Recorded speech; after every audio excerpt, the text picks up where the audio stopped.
Well, welcome to this episode of ISV Talks. I'm Carol Livingston, the owner of Dynamics Connections and your host of ISV Talks. On this episode, I have a team from Netstock and also a partner with us from Ace Micro. So, welcome, guys. Hey, Carol. Carol. Hey, Carol. Hey, everyone. Thanks, friends, for joining.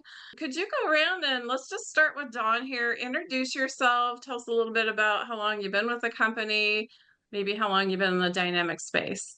Yeah, absolutely. Don Martin, Senior Vice President of Partnerships and Channel here with Netstock. I joined Netstock around 2 years ago now and have been in the Dynamics channel off and on, but mostly on for about 12 years. So excited to be here and thanks for having us, Carol. Fabulous. All right, Lainey. And I'm Elaine or Lainey Coleman, and I'm a channel account manager. And I've been with Netstock, gosh, a little over a year and a half, just about 2 years. And I have been in the dynamics space since 1993. So Wow. long time. I'll let you all do the math on that All one. right. So, I know. It's been a while. Yeah. All right. And Mark? Yes, Mark Munson, president of Ace Micro. I've been with Ace for 14 years now and in the dynamic space for a little over 16 years. So happy to be on with you today, Carol. Yeah, thanks everyone for introducing yourselves. And let's start with just first of all, I know we've got actually kind of a unique format today because we have both an ISV and a partner, and we're going to talk about your relationship and your partnership. But can you each talk about how the company started, a little bit about the company history? Dawn, why don't we start talking with you to talk about Netstock? Yeah, absolutely. So Netstock was founded about 14 years ago, based in South Africa. So our founders, there were four main founders that started the organization, and they all came from a very heavy logistics and supply chain background, worked for a few other organizations sort of off and on together, but these four amigos sort of joined up forces and launched the Netstock product back in 2010. And all kind of, I don't want to say divided and conquered, but they ran the company remotely. We're a fully remote organization, which is great. And one of our founders launched our Australian market. One of our founders is in the UK and supported our EMEA. The other one came to support our US operations as well. So what their main mission, if you were to really boil down what they were really trying to accomplish as founders and owners of this company, was to allow small and medium-sized businesses to have the tools, the supply chain planning tools that the big guys had. So they formed Netstock, and we've been off to the races ever since. Nice. Thank you for sharing that history of Netstock. Mark, thanks for joining today. I know I work with you on the partner side, so I know you're one of our partners that I share about ISVs. So tell us a little bit about Ace Micro and your company history. Yeah, so Ace Micro in and of itself we've been around for 2 years, but we acquired Ace Micro Technology, been around since 2002.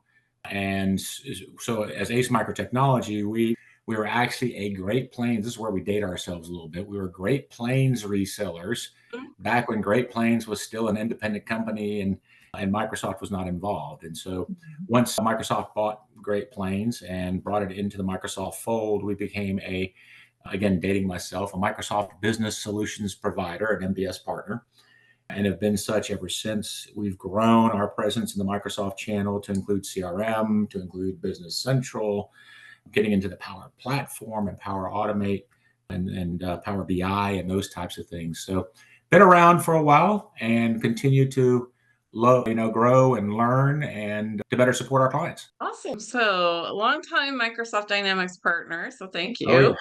Oh, yeah. So I guess kind of the obvious question is, what industries do you specialize in? I guess you already said John Dynamics or Netstock is a specialist in distribution supply chain. Yep, distribution, manufacturing, and supply chain. Yep. Yeah. Mark, and what specialties do you have at Ace? Yeah, so back in the Great Plains days, Great Plains was a very, very horizontal solution. So we supported a lot of different industries over the years. But when we looked at it a couple of years ago, when we really wanted to put a stake in the ground as far as an industry verticalization, we looked at our client base, and it was probably a third distribution, a third light manufacturing, and a third specialty retail. And so we looked at the market and said, okay, distribution is what we know. Distribution is what we're passionate about. There's a lot of opportunity for us to come in and help distribution firms So about 2 years ago, we really took a deep dive into distribution and some sub verticals within that. We continue to Oh, support our other clients, legacy clients on GP, but all kind of new business is yeah. BC and distribution specific. Yeah, and I'd say that's pretty typical of the Dynamics Partners SMB space, right? It's a lot of Mhm. distributors, small manufacturers. So, Oh yeah. yeah. Yep. Oh yeah. Keeps us busy. So tell us a little bit more about why Ace Micro is working with Netstock, Mark, and tell us a little bit about the relationship with Netstock. Yeah, so so we had a couple goals. The desire to kind of really focus in on distribution and to really provide transparency to clients and prospects when it came to our pricing and deployment timelines. We feel like that's kind of where the market's moving, is they're looking for partners that have, strong industry focus. And I think they're looking for solutions providers that are very transparent as far as here's what my costs are going to be and here are my timelines. So when we started that journey a couple years ago, we were also looking for partners to add on to Core Business Central. We obviously have our own IP, but we need additional IP to round out the solution when it comes to distribution. And when it came to demand planning and forecasting and the ability to kind of go above and beyond what Business Central offers, NetStock was an obvious choice for us. So not only was it a great addition to our suite of solutions, as we call them, kind of the offerings above and beyond BC, NetStock met that need from an industry perspective.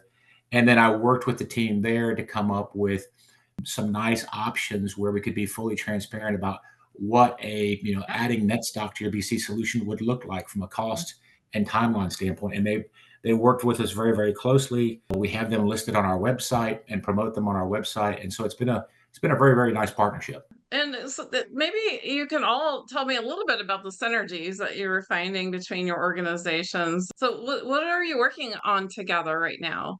Don, do you want to start? Yeah. So again, to Mark's point, when he and Ace Micro made that decision to, be full blown BC and Right. distribution focused, again, there was real synergy, with us. And Mark, I don't know how many times I called you, several times, I'm sure, to say, hey, we got to work together more because what you're doing is what we're doing. Sort of the baseline of our ability to work on it. Continue to, again, offer services and a solution to his SMB customers that are distribution customers that just need better forecasting tools, that just need better supply and demand planning opportunities. A lot of our customers that we work with are trying to do what we do with Excel, which when I joined NetStock several years ago, I thought, how in the world is anybody doing this on an Excel spreadsheet? You got to be some sort of a wizard to be able to try to figure that out. So, there was just an obvious partnership there. Mark and I have known each other for a long time as well. So but there's an opportunity for him and his customers to take their supply chain planning totally to the next level. It doesn't cost a lot of money. It's easy to deploy. And our two organizations working really well together kind of fit that needed as well. And I believe there's two projects on the books right now that we're working on. So Oh, yeah, early absolutely. stages, one in super early stages, but so we've got several customers right now that we're working through to unless you got more, Mark, that would be great. Yeah, no, I wanted to add to it because one of the things that I'm excited about is that, historically as a Microsoft partner, the events that we go through are the typical Microsoft events. And one of the things that Don and I have been working on, and I know they do, and we're getting more and more involved in, is really, we still want to be involved in the Microsoft community, but we want to be involved in the distribution community. So joining organizations like Work, joining organizations like the National Association of Wholesale Distributors, attending their conferences and looking at ways we can help them, but do it in, the meetings that they go to. And so there was actually an event here in Atlanta, based out of Atlanta. Don and I'm walking through the floor, just kind of seeing what's going on because this is a new event for me. And I look around the corner and there's NetStock on the floor, and I'm like, "Wow, hey, buddy!" And so, yeah, it's so going to those types of events and getting the Microsoft, message out there, getting the ACE message, the NetStock message out at their events, not our events, their events, I think is something I'm extremely excited about as well. From a relationship point of view, Mark has just, jumped in and worked with us and immediately, did a webinar to make sure that our offering was shared with with his customers. He's always willing to listen to what are some other initiatives that we're doing. And so great partner to work with as well. Well, thank you. You're welcome. And how long is this relationship kind of, it sounds like it was more recent, is it than the last year or so, or how long you've been working together? Yeah, I would say for about a year. I think we've done About a 3 year. or 4 sort of joint initiatives, but the partnership is relatively new, and that's one of the things that we really look like from an ISV perspective is engaging partners that want to say, hey, that solution provides value to my customers. Let's work together. And Mark's definitely taken the bull by the horns on that, and has been open and available for several different initiatives. But yeah, it's still a relatively new NetStock ACE relationship, but growing fast and moving in the right direction for sure. And I think what helps too is Mark understands being focused in the same industry that we are. Mark really understands that NetStock can take a company that is using an ERP for inventory control, but take them to the next level with NetStock to more of the inventory optimization and inventory management. So it's one thing to know how many widgets you have and be able to say, yep, we've got that many, but be able to take that even further to say, how many should we have? How do we forecast this? How do we order properly, et cetera, et cetera. So he understands the importance of that for his customers. Well, I guess you already covered this question, but do you want to answer it, Mark? Is what does the value of NetStock bring to distribution customers? Well, I talked about the value of NetStock to ACE, but to our customers specifically, in distribution, a lot of people don't realize that distribution runs on very, very tight margins. Okay. There's just not a lot of margin in their business. So being extremely efficient in what they do can mean the difference between profits and loss. Carrying too much inventory, carrying inventory too long, all of those things come into play. And so having total control of your inventory, inventory is cash. Okay. And if you've got total control of that inventory and you can increase, say, your turns of inventory on a regular basis, you're releasing cash back into the organization and you're increasing profitability. Right. So having a complete and total understanding of existing inventory, as well as the demand planning and forecasting, capabilities that NetStock brings to bear, allows my organizations, I think, to really have total control of that aspect of their business and increase the likelihood of having what the client needs when, but not too much. And so it drives that success for them. It drives that profitability. And so for my clients, it's an easy story for me to tell of the value that NetStock brings to bear when it comes to, all the things related to inventory, which is the circle of their world. It's important to us and it's important to our clients. Yeah. So just a little change of direction here. I know Microsoft just recently announced the end of support for Dynamics GP. And so this is news, Carol. Breaking news. Yeah. So what kind of reaction or feedback are you hearing from your customer base, Mark? Well, it was expected, Carol. The writing's been on the wall for a couple of years, and we all kind of thought it was coming. Nobody really knew a date. We thought we knew a date, and Microsoft, always surprises us.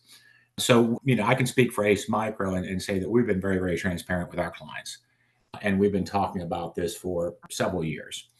And some clients have taken it a little bit more seriously than others, like all clients do, and have made the move. Others are in the planning phases. Others have done nothing. So we have the whole gambit out there. But I think the recent announcement that says, September 2029, is end of life for GP. If it's done anything, it's, again, put that stake in the ground and said, okay, I have to do something. And so, again, it's not a shock, I don't think, to the community. It may be a little bit of a shock to some clients out there on GP, but I think it's a positive thing because it's now going to, and we'll talk about this a little bit more, I think, is the resources and tools that are available to us to help these clients move along. It's part of the software life cycle, and we just have to kind of embrace it and plan for it and move forward. Yeah. So can you maybe discuss kind of what does that migration look like? If I want to move from GP to the cloud or to Business Central, kind of what does that look like, and what's kind of the right time to make that change, do you think? Yeah, and and we use that. I'm going to put air quotes around migration, okay? Because this is want to set this, set the tone here that this is not GP in the cloud by any means. This is moving from GP Right. to a new ERP system, a Mhm. better ERP system in my mind.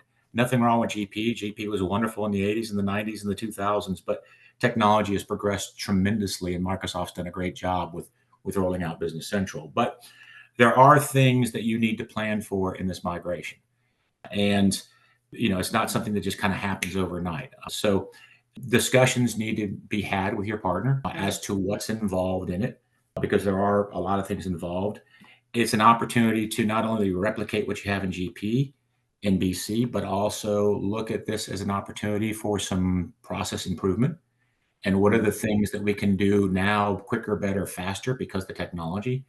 Looking at something like a NetStock is a logical discussion. What are you doing with inventory? Well, we have Excel spreadsheets and sticky notes. Okay, let's get rid of those. Great opportunity to do that. So it's really kind of a re-envisioning of the business and what you need and how can we handle that within BC and within some of the wonderful third parties that we have out there and available to us.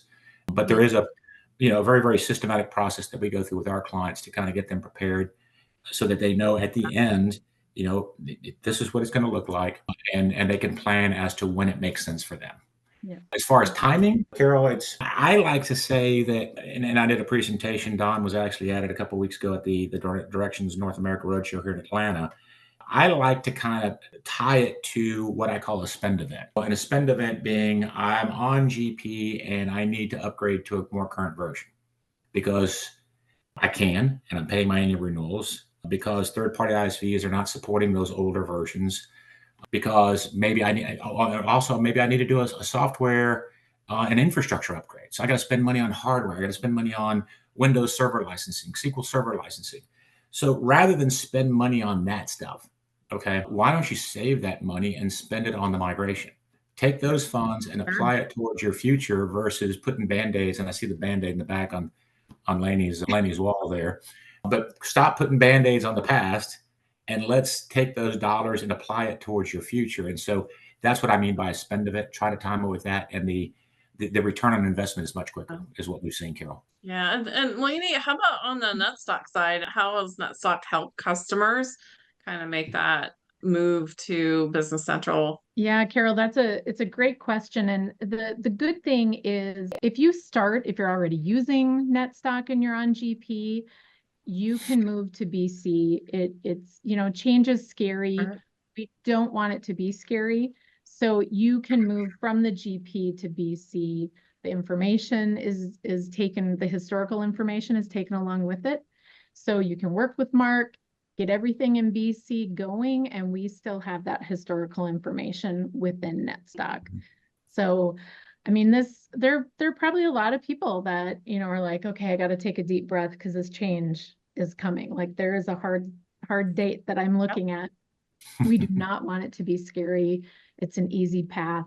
We'll have that information within our system. Yeah. Well, and Lady makes a great point in that there's what we call prerequisite items that can be addressed. Traditional implementations, a lot of times you can't do it. It's like, okay, I got to eat the whole elephant in one bite. But we know what's coming, and our ability to sit there and say, okay, we have solutions that work with both. If they work with both, why don't we, whether it's your reporting solution, your inventory, your demand planning and forecasting solutions, whether it's data cleanup, because the data that you have in GP is not going to migrate over to BC, or it's everybody has dirty data. Sure. There's prerequisite items you can do. So the more you can do prior to the migration, the easier it's going to be during the migration, and the easier it's going to be on your staff and the end users when we do that migration. And so we're really recommending, hey, if the more we can do up front, the easier this is going to be, and you're going to love me in the end. So, and I think adoption plays into a next step on that, right? When that process is smooth and seamless, that BC adoption, I would imagine, would be much more advanced and much quicker. And, you start having evangelists internally that start, spreading the good word, right?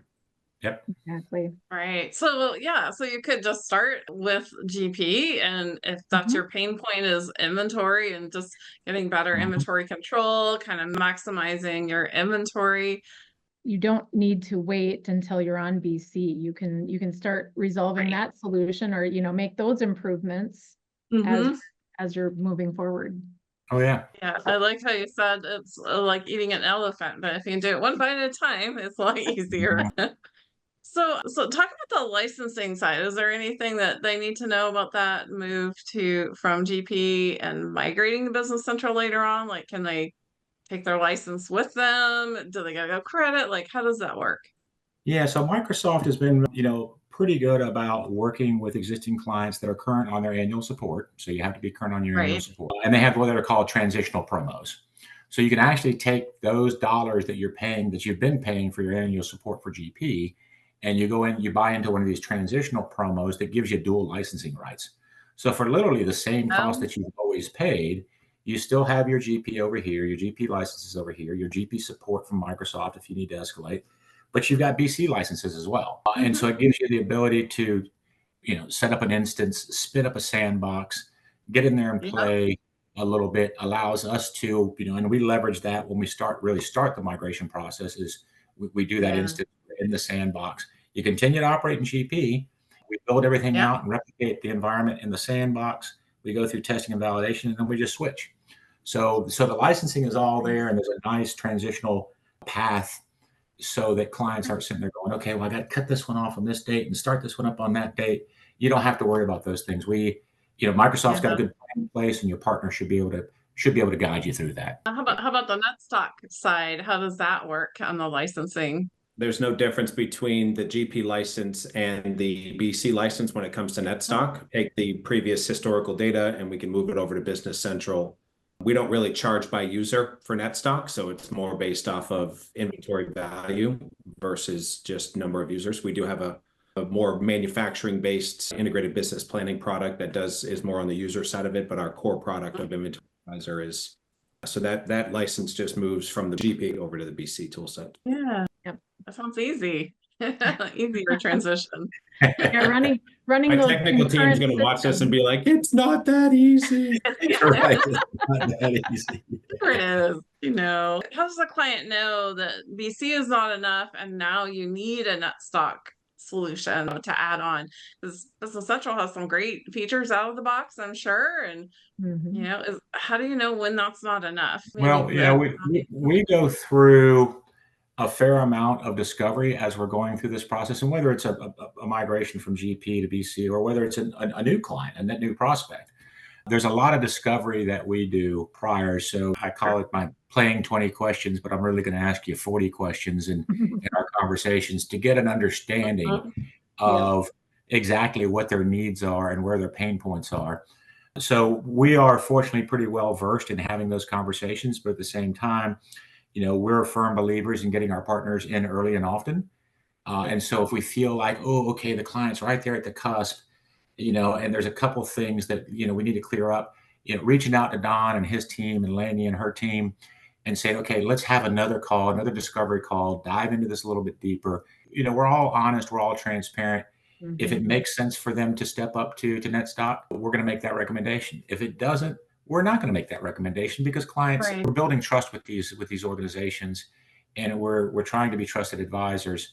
So we go through our due diligence before we make those recommendations, and we make, I think, smart recommendations that when they see the dollars make sense because the value is there. Dawn, maybe you can talk about, what are some of the things you're seeing that kind of prompt people to say, oh, Business Central's not enough. I need NetStock. What do you see as far as features and things that you can offer? Yeah, the disclaimer before this talk, because this topic comes up a lot, obviously.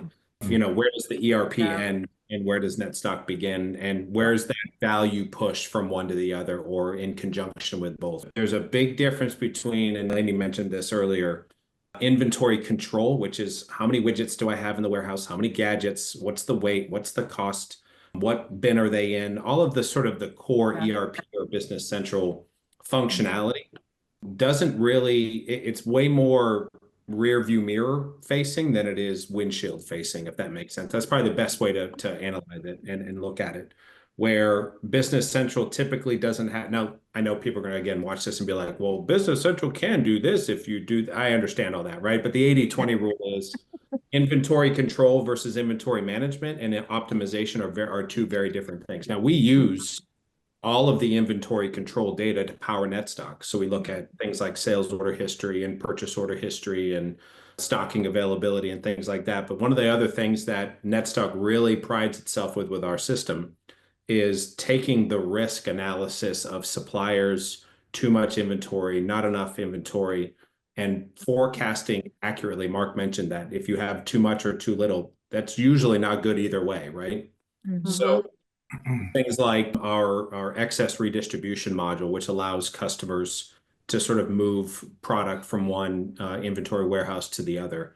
Things like an opportunity engine, which is our round one, and we've got a round two release coming at the end of the month of our AI engine that is sort of recommended actions for our customers. Hey, you're going to step into your office, you're going to sit down and look at NetStock. What should I do today? There's probably 1,000 things I could do, but what's the most top priority things that I should do? And that AI engine gives you the top 4, 5, 10 things that you say, hey, you've got too much here and you need to move it over here, or you've got a problem with this supplier and we need to find a new supplier. So it's all of the different intricacies that and it's funny because when Mark refers us a lead and they actually sit down with our team and look at the product, they go, oh yeah, Business Central does not do this, right? So there's when you really start diving into the needs and requirements of customers, to Mark's point about discovery, that's when that glaring line of differences between inventory control and inventory management or inventory optimization really come to light. Yep. And I like to see the reactions when we show our classifications and how we approach the inventory items. Each item has a classification based on the value and the velocity of movement. And so we do that for every single item. It's refreshed daily per item so that you can see just, where things are at, right, and what can affect your company the most. So it's really interesting seeing that and having people's eyes open up to how many of their high cost items, but slow movers, are really tying up their cash. It's really interesting. Yeah, and those things too also have impacts in other parts of the organization. So if you have a high velocity item that you're sticking in the back of the warehouse, right? So every time you do a pick, pack, ship, you're running all the way to the back of the warehouse. Well, no, bring it to the front shelves. So now information coming out of a solution like NetStock is going to have implications on your warehouse management solutions. Absolutely. And where you actually put things and place things to, to expedite the whole pick, pack, ship process. So all these systems feed each other and just drive, I say an ERP system plus this it's not 1 + 1 is 2, it's 1 + 1 is 3. 1 + 1 + 1 is 5. You get exponential benefit from putting these systems in place when they're so keyed in and so in tune with your industry. So that's the thing that we like about it as well. That's such a good point, Mark. We tie in all of the different areas within a company so that they can have visibility on what each other is looking at and thinking about. Sales can understand what purchasing and what the inventory team is thinking about, and they can just talk better and communicate better with their goals and, achieving success all around. So, if they start with a GP system and then use NetStock, how can they leverage, I guess, NetStock to help pay for that migration or that implementation? Dawn, is there saving in production costs? Are they going to gain more efficiency? Can they, move around their staff to more value-added, positions, or just even free up some capital? The above. Yeah, and I want to hear this because I want Don and them to pay for my implementation. So this is perfect. Go Don. The answer to all of that is yes, Carol. That's exactly right. So one of the biggest things that we see out of our customers at the end of their implementation and when they go live and they really start adopting and implementing NetStock to make their business decisions around their inventory is that reduction in inventory cost. Typically, we see 10 to 20% year one. We have a Business Central customer of ours, AV Aquatics. They've been a longstanding customer of ours. They were actually a NAV to BC move client of ours from years ago. And they do like underwater electronic components for like big manufacturing facilities, but waterproof components. Of SKUs. They were managing all of this on spreadsheets, and they had two major cost-saving benefits. One was the reduction of inventory, which I believe they reduced it by about $1 million in the first year. Oh So if my you goodness. look at inventory cost cut of $1 million, that well pays for any migration as Mark calls it, not a migration. But also, they also saw a major improvement in fill rate. I think they went from about a 79% fill rate, which is the ability to take the order and be able to process it, to about a 99%. So they had a 20% increase in fill rate and $1 million reduction. So you've got better, Lainey mentioned the multi-department touches that Netstock has. CFO wants to spend less. Sales wants to sell more, and you got to have product to sell more, but you don't want to overstock your warehouse, right? So you've got this sort of connected ecosystem inside of these organizations that we work with. So you've got a 20% fill rate increase. You've got $1 million in reductions. There's a lot of things organizations can do when that's clicking right. Yeah, that's a good story there. I know. So just to kind of change gears here a bit, can you talk about how Nutstock could help in those scenarios where there's maybe, a natural disasters or there's a strike going on, the dock workers? Like, can you talk about some of those current trends and how Nutstock has helped? Yeah, so I can take that one. So we can look at things like using the excess redistribution feature, where it will look at your different warehouses and see where there might be stock that isn't moving in one warehouse, but another one is already stocked out or coming upon that. And, using our AI tool, that it'll identify that and it will let you know. We saw there's either an order that you're about to place or that you need to place, or we see that there's inventory that needs to be moved, and you can use that for one example. The other thing is we have a pretty hefty algorithm to figure out safety stock and making sure that you're ordering at the right time, and being able to calculate some of that so you have that safety stock that can at least help you in those times of whether there's a strike or there's a weather issue where that it affects your shipping. So that's just a couple of examples. Don, are there any others? Yeah, no, I think one of the overarching messages that we really are trying to inflict inside of our channel and with our partners and with our Microsoft customers is, and I had talked about the windshield versus the rear view, but it's really the ability to be as predictive as possible in this supply chain mess. I don't want to use the word hurricane because that's probably too close to what's going on right now. But that supply chain mess that it can be, right? Whether it's weather or tankers hitting bridges or longshoremen going on strike, whatever it is, right? And there's always going to be something. It's never a seamless chain, unfortunately. Right. But it's the ability to be predictive in what's going on and being able to be adaptable enough to make changes very, very quickly with that supply chain as things get disrupted. Yeah, and I'll add real quick, if I can, that we preach, and I think a lot of companies learned very, very valuable lessons during COVID and the need for supply chain redundancy. Okay, I can't just have one vendor that provides my widgets. I may need to have three, based on all kinds of different variables that come up. So the ability to sit there and establish multiple suppliers for maybe single products, multiple products, whatever the case may be, and then to accurately manage them, order from them when it's appropriate, stop orders and order from the second one when it's appropriate.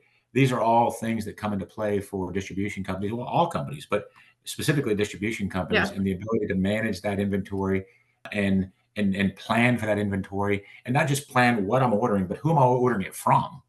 Right. I mean, sometimes it's just as important because I can order it from vendor A and I won't get it for 6 months. Mm-hmm.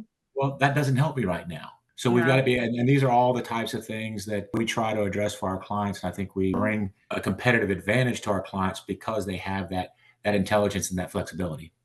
Yep. Okay. So I guess just in conclusion, is there kind of one trend overall that you're seeing that's driving customers to come talk to you? So and maybe Mark, I'll start with you, and then maybe Dawn or Lainey, you could also answer that for Nutstock. Yeah, and I think some of these I touched on. I think for us, the industry focus, I mean, we've always been a very, very customer-centric type organization, no matter who our clients are. But the fact that we have, the industry focus that we bring to bear these days, I think drives customers to us, the known costs. Okay. And to me, the bigger thing is accelerated time to value. Okay, so they're signing up for these systems, they're signing up for these services and these solutions, and gone are the days where 2 years later you might see something. Yeah. That Mhm. those days are gone, and people don't have the patience for it. So our ability to provide really quick time to value. I've spent money with you, but a few months later, guess what? I already have things that I'm using and that are bettering our organization. And I think that's something that both organizations strive for is being able to provide that time, that accelerated time to value. Yep. And Mark, you mentioned this earlier too, but your transparency as well, I think, is another big differentiator with Yeah, Ace Micro. I think so. Who we are and what we do best, and this is where you're going to get the value from us as a partner, right? Right. Yep. It's interesting when Mark was talking about the customer service that he provides. I think what I'm hearing from a lot of our customers that are coming to us is they're realizing more and more that their customers have choices. And if they're not able to fulfill an order, if they're not able to provide them with what they need, they're going to move on to someone who can. So having something like this system to be able to say, my fill rates are high, I can provide that highest customer service to my customers, so they're not looking out for someone else who they can buy from. That's driving a lot of people to really look at how they're doing their inventory and fulfilling orders. Right? Yep.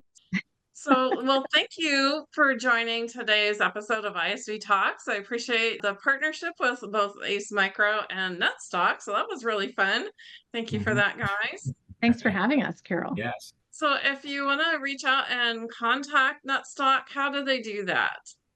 Well, you can send me an email. This is Elaine, and my email address is elaine.coleman@netstock.co. So ALAYNE.KOHLMAN@NETSTOCK.co. You can also reach out to me via phone, 701-371-4222. And certainly look up more information about Netstock on our website, netstock.com. So any of those ways you can get a hold of us, and I'm happy to help. All right. Well, thank you guys for joining today, our episode of ISV Talks, and we'll see you guys next time on the next episode of ISV Talks. Bye, friends. Thanks, Carol. Thanks, Mark. Thanks, everyone.